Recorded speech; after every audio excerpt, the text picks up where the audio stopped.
ఉన్నాను కానీ ఇంత విచ్చలవిడితనం నా జీవితంలో ఎప్పుడూ చూడలేదు. మీటింగులు పెట్టారు.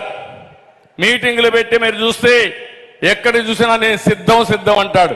నాకు అర్థం కాదా మొదటిసారిగా ఏం సిద్ధం అని. ఓడిపోవడానికి సిద్ధం మా తమ్ముళ్ళు చెప్పినట్టు.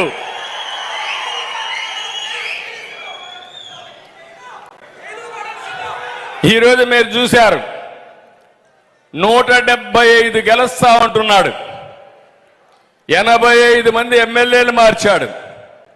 ఇప్పుడు ఆ లిస్ట్ అర్థం కాకుండా కిందన పైన ఎక్సర్సైజ్ చేస్తున్నాడు. గందరగోళంలో పడిపోయాడు.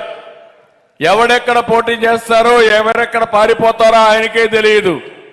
ఇప్పుడు ఇక్కడ పెట్టాడు ప్రభాకర్ రెడ్డి గారి పైన ఎవరైతే ఉన్నాడో విజయసాయిరెడ్డి పాపం A1 విశాఖపట్నం అంతా దోచేసిన వ్యక్తి ఉంటాడా లేదో తెలియదు. రేపెవరో తెలియదు, ఎల్లుండెవరో తెలియదు. అందుకే మీరు చూస్తే ఎక్కడికక్కడ ఇక్కడే ఒక నాయకుడు ఉన్నాడు. మొన్నటి వరకు ఎగిరిగిరి పడ్డాడు ఇక్కడ నెల్లూరు నడివీధుల్లో. అవునా కాదా అని మిమ్మల్ని అడుగుతున్నా.